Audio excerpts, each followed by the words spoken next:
The autumn sun was setting behind the tall brick buildings as Maya Thompson walked home from her high school debate practice. Her backpack felt extra heavy that day, filled with research materials for the upcoming state championships.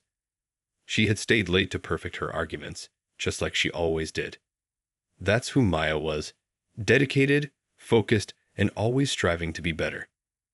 The streets were quiet in this part of town, with just a few people heading home from work. Maya pulled her debate team jacket closer as a cool breeze swept through the street. She was thinking about how proud her mom would be when she told her about winning the practice round, especially since she'd used that clever argument about climate change that they discussed over breakfast. Everything changed in an instant. The police cruiser's lights flashed behind her, and Officer James Barrett's voice boomed through his speaker, ordering her to stop. Maya's heart started racing, but she stayed calm, just like her parents had taught her. She stopped walking and turned slowly, keeping her hands visible. "What's the problem, officer?" she asked politely, her debate training helping her keep her voice steady despite her growing fear. But Officer Barrett was already approaching with his hand on his belt, his face twisted with an anger that made no sense to Maya. "You match a description," he barked, though when Maya would later think about it, he never said what description or of whom. She tried to explain that she was just walking home from school, that her debate team coach could verify everything, that her ID was in her backpack. But Officer Barrett wasn't listening. "Stop talking back," he snapped, though Maya had been nothing but respectful. Before she could process what was happening, he grabbed her arm roughly and spun her around. Maya lost her balance, and instead of helping her steady herself, Officer Barrett pushed her. She fell hard onto the sidewalk, her shoulder taking the worst of the impact. The pain shot through her body instantly, but it was the humiliation that brought tears to her eyes. Nearby, a woman gasped and pulled out her phone. A delivery driver stopped his car, camera already recording. An elderly couple across the street started shouting at the officer to stop. Maya could hear her heartbeat in her ears as she lay there on the cold concrete. Her debate team medals clinked in her backpack, the sound a harsh reminder of how quickly a normal day could turn into a nightmare. Her shoulder throbbed, but she didn't move, too scared that any movement would make things worse. More phones appeared, recording everything. Officer Barrett seemed to notice the growing crowd and stepped back, suddenly speaking into his radio about a resistant subject, though Maya hadn't resisted at all. She stayed on the ground, tears silently rolling down her face, thinking of all the stories her parents had warned her about, never expecting to become one of them. The whole incident lasted less than 5 minutes, but Maya knew her life would never be the same. As she waited for another officer to arrive, her thoughts drifted to the speech she had just delivered at debate practice about justice in America. The irony wasn't lost on her, even through the pain and fear. She didn't know it yet, but those cell phone videos were already being uploaded, about to spark a chain of events that would reach far beyond their quiet neighborhood and catch the attention of someone who would help change everything. By sunrise the next morning, the video of Maya's encounter with Officer Barrett had spread like wildfire across social media. People couldn't stop sharing it, adding their own angry comments and calls for justice. The shaky phone footage showed everything: Maya's politeness, the officer's aggression, and the shocking moment when he pushed her to the ground for no reason. Maya's parents, both well known in their community, were beside themselves.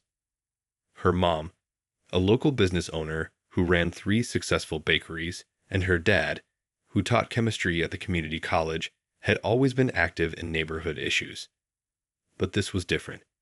This was their daughter. "We raised her to believe in justice," her mom said during an impromptu gathering at their home, her voice shaking but determined.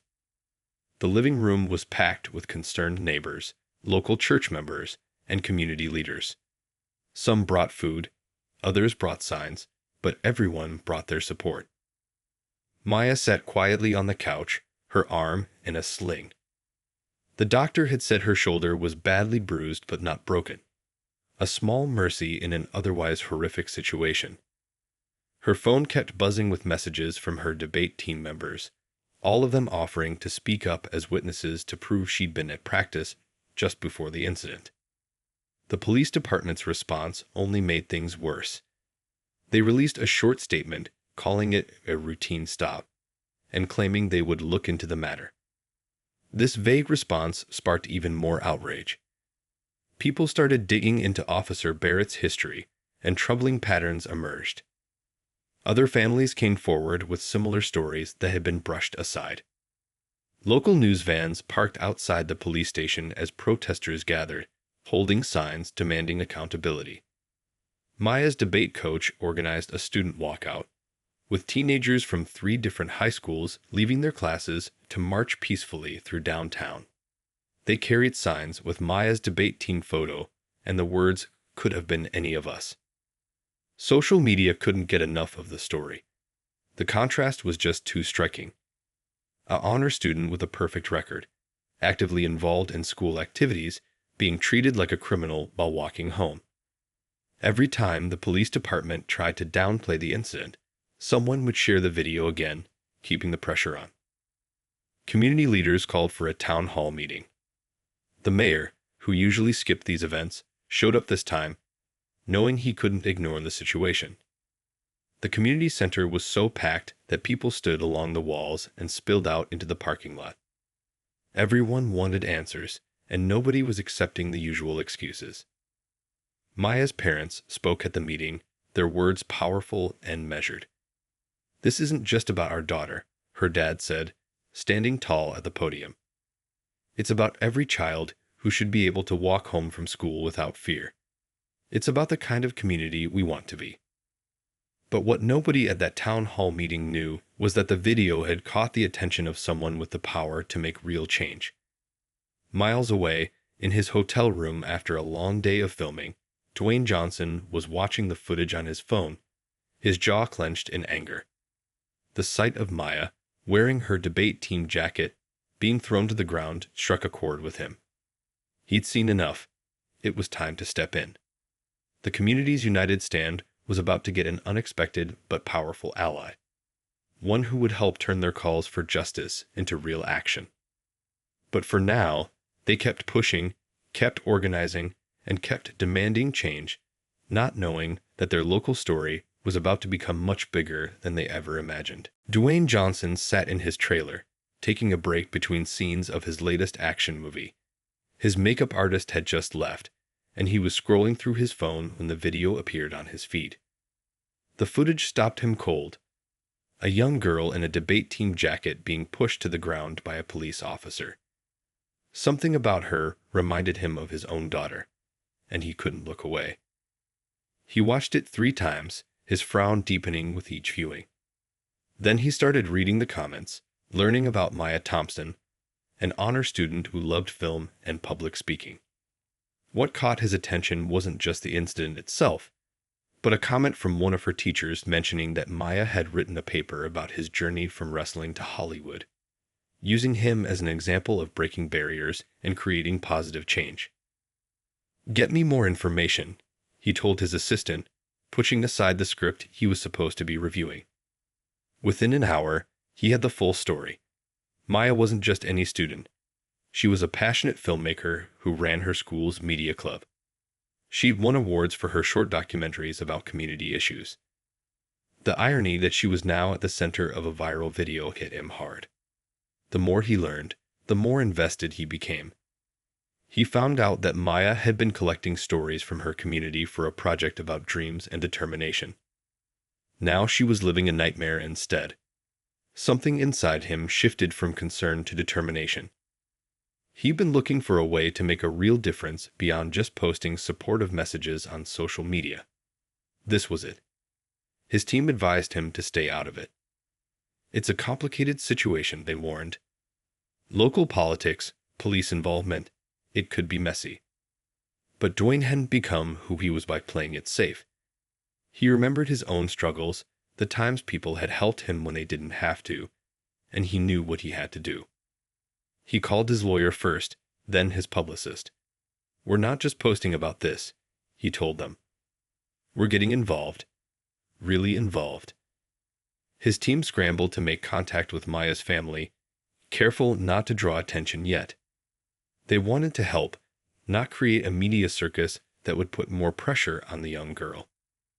As he waited for the connections to be made, Dwayne dug deeper into Officer Barrett's history. The pattern he found made his blood boil. Multiple complaints buried in paperwork, witnesses intimidated into silence, and a system that protected bad behavior instead of addressing it. But he also found good cops who were frustrated with how a few bad officers were destroying community trust. That evening, during a break in filming, he recorded a simple video message for Maya. No fancy production, no script, just him, speaking from the heart about how her story had moved him and how he wanted to help make things right. He mentioned her paper about his career, telling her that she was the real inspiration now. His team made contact with Maya's parents late that night. They were understandably cautious at first. Celebrities often made promises they didn't keep. But something about Dwayne's sincerity won them over. When he promised to do more than just tweet about it, they believed him. He wasn't offering a quick fix or a photo opportunity. He was offering to stand with them in their fight for justice. What no one knew yet was that Dwayne had already set things in motion that would change not just Maya's life, but the entire community's future.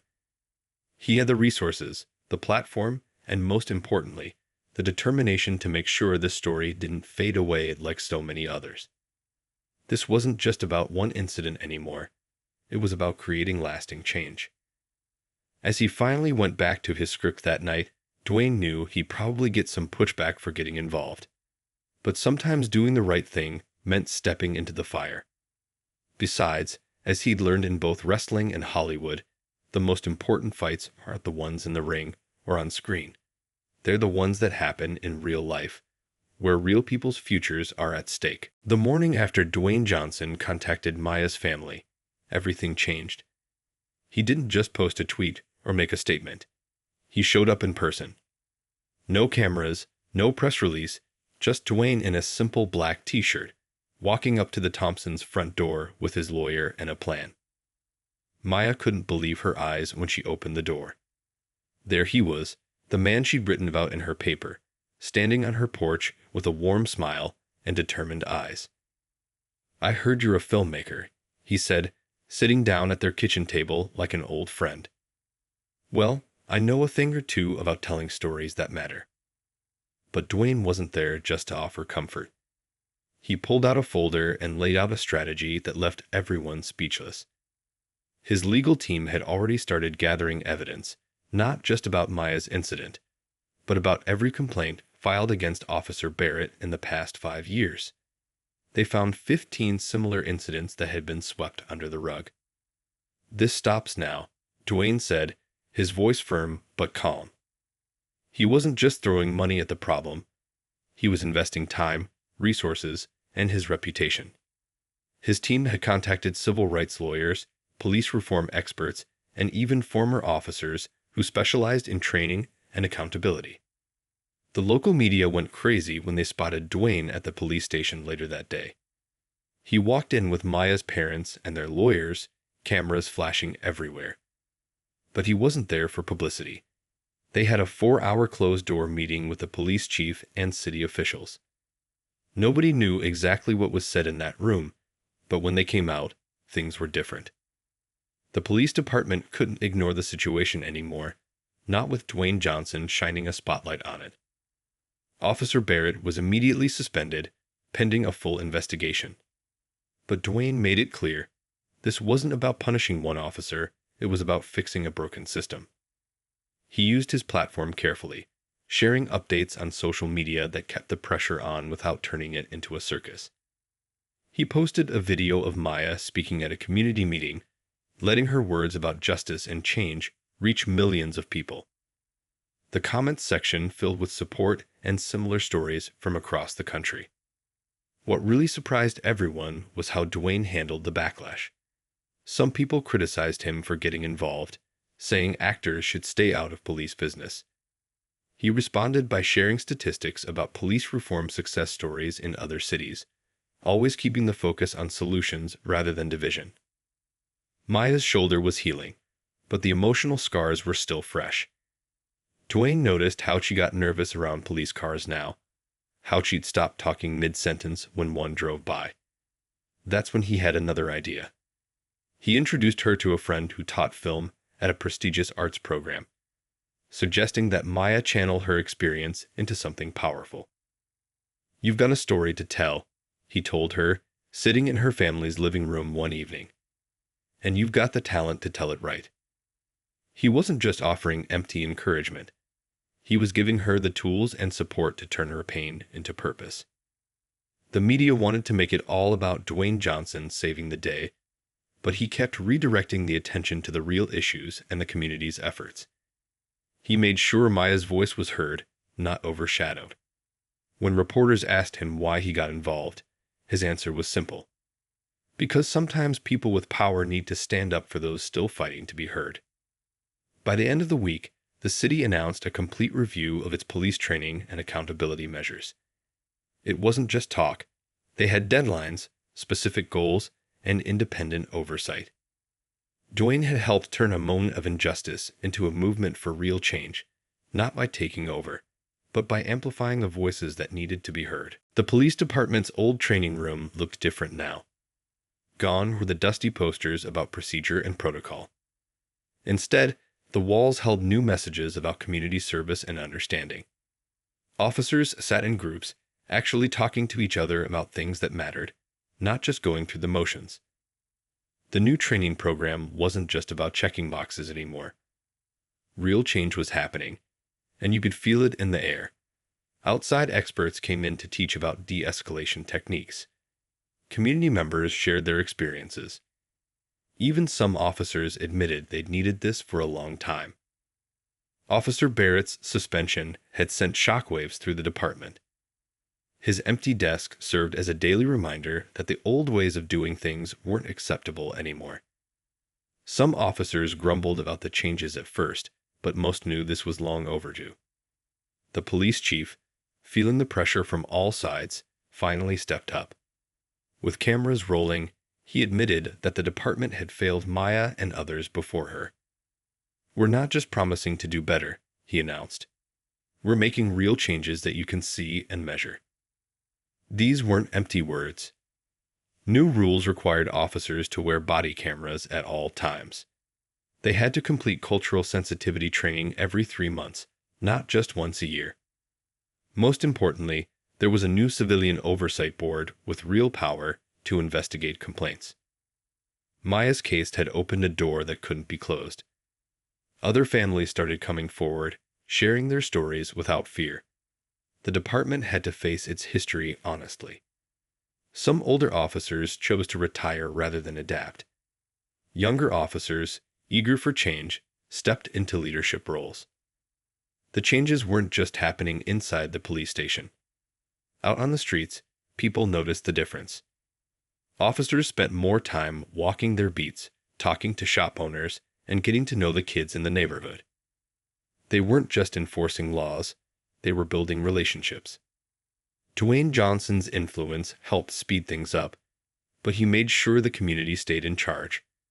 When the department wanted to rush through some quick fixes, he backed the local leaders who demanded more thorough changes.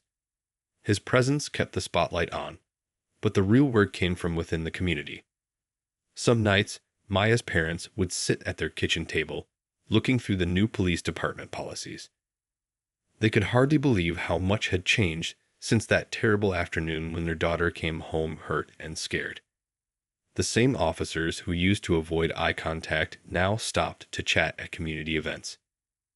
The investigation into Officer Barrett revealed more than anyone expected. Years of complaints had been ignored, but not anymore. The new oversight board reviewed everything, and their findings led to more than just his firing. The whole complaint system was rebuilt from the ground up.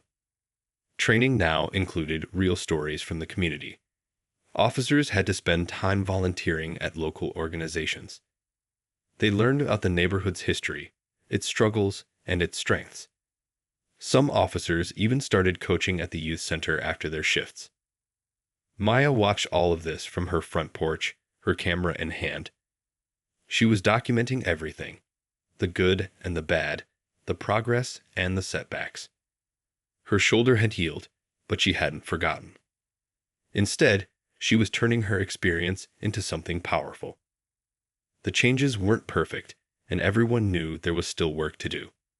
But for the first time in years, people felt like they were moving in the right direction. When police cars drove by now, kids waved instead of running away. Officers smiled and waved back. Small changes, maybe, but they meant everything. One officer, a 20-year veteran, summed it up best during a community meeting.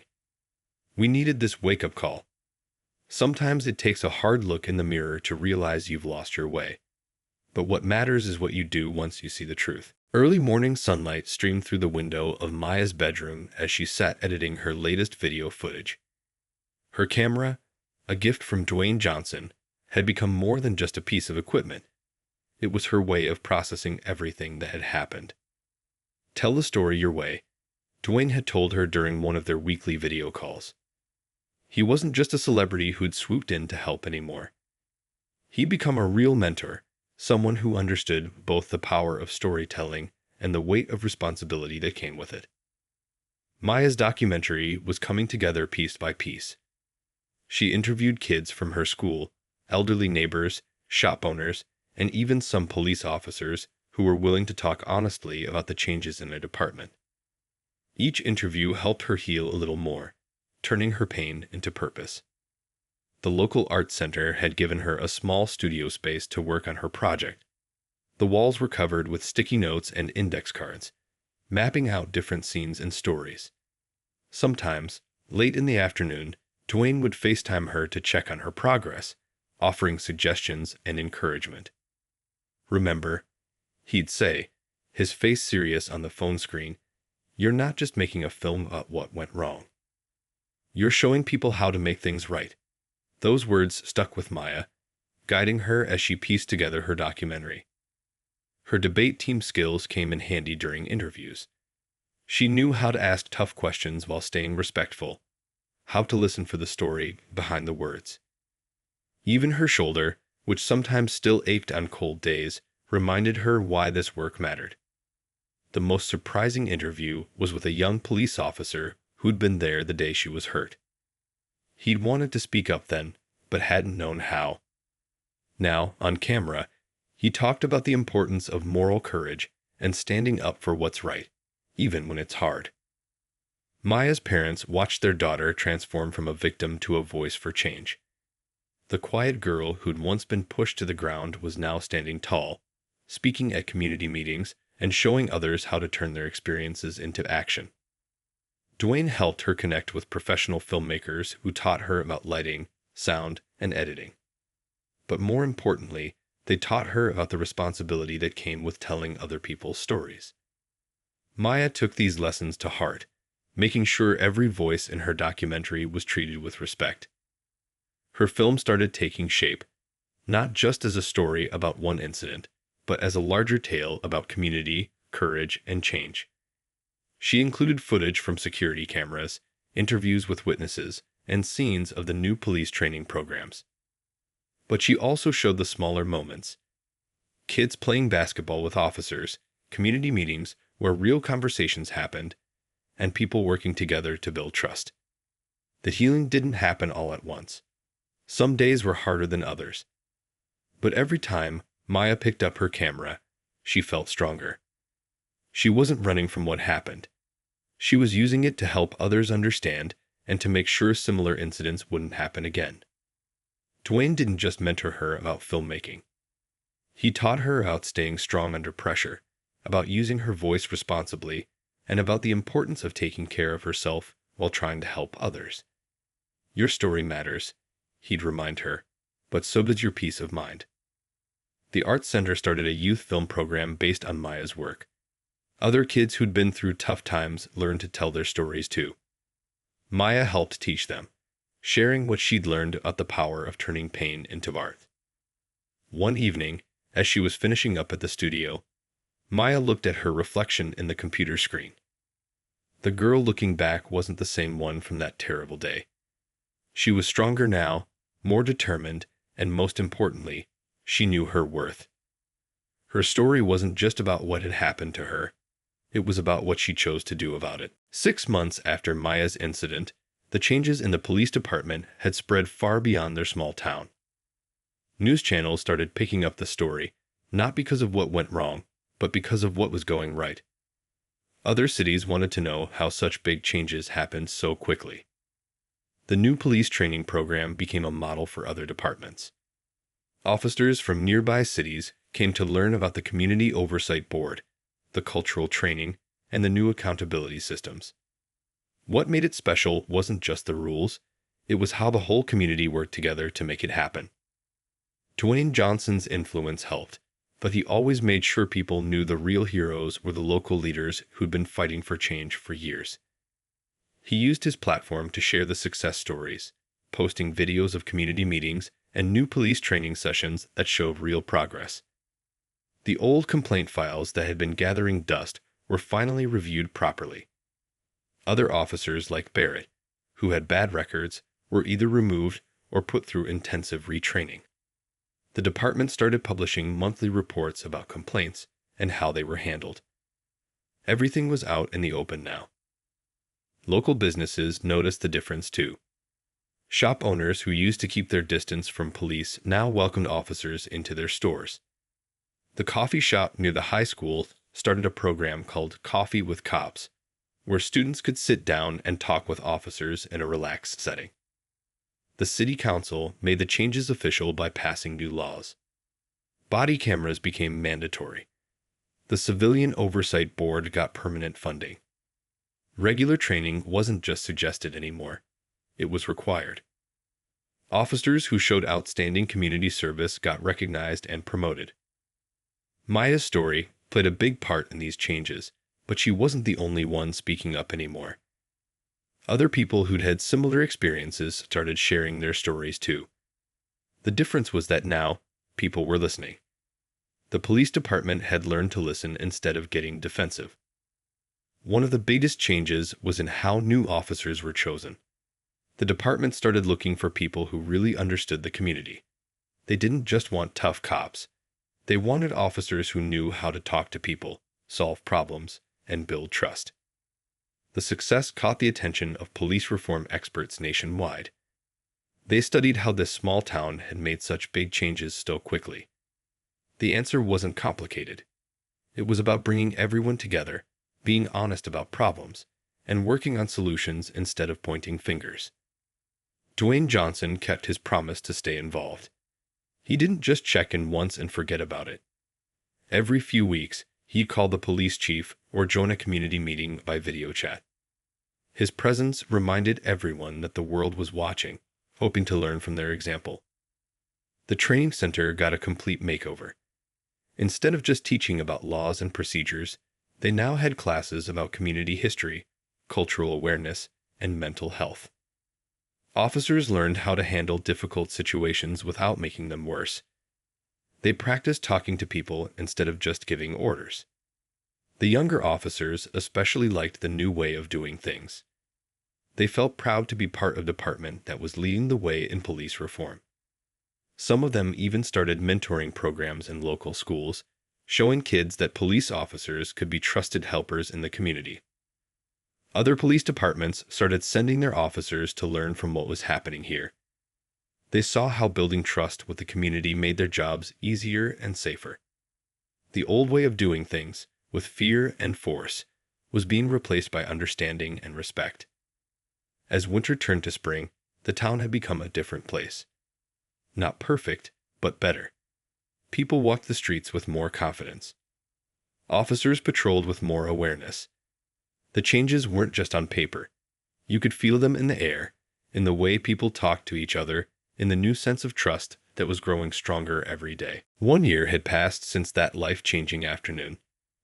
Maya stood backstage at her school's film festival, heart-pounding as she waited to show her documentary. The auditorium was packed, not just with students and parents, but with people from across the country who'd come to see how one town had changed for the better. Dwayne Johnson had kept his word again. He'd flown in specially for the screening, sitting quietly in the back row so the focus would stay on Maya's work. His presence meant a lot, but what meant even more was how he'd helped her find her voice without trying to speak for her. The lights dimmed, and Maya's documentary began playing. She titled it Walking Home Together, and it told the story of not just what happened to her, but how a whole community came together to make things right. The audience watched in complete silence, taking in every word, every image. The film showed everything, the bad and the good. It started with the incident, but didn't stay there. Instead, it focused on the changes that followed. The new police training programs, the community meetings, the difficult conversations that led to real understanding. Maya had captured it all with her camera. When the lights came back on, people were wiping away tears. But they weren't just tears of sadness, they were tears of hope. The documentary showed that real change was possible when people worked together. Even the police officers in the audience were nodding, some of them openly emotional. After the screening, Maya announced her biggest news. She'd been accepted to film school with a full scholarship, but that wasn't all. The youth program she'd started, bringing teenagers and police officers together to talk openly, was being copied by other cities. What started in their town was spreading across the country. Dwayne Johnson finally came forward to speak, but he didn't talk about himself. Instead, he talked about Maya, about how she turned a moment of pain into a movement for change. Sometimes the biggest heroes, he said, are the ones who take their own hurt and use it to help others heal. The program Maya created was simple but powerful. Every week, young people and police officers would meet, not to talk about laws or rules, but to share their stories, their fears, and their hopes. They'd watch body camera footage together, discussing what could have been done differently. They learned to see each other as people first. Her old debate team skills came in handy as she traveled to other cities, teaching them how to start similar programs. She'd learned that change doesn't just happen. It takes work, patience, and the courage to keep talking even when conversations get tough. The police department had changed too. The new officers coming in knew they were joining something special.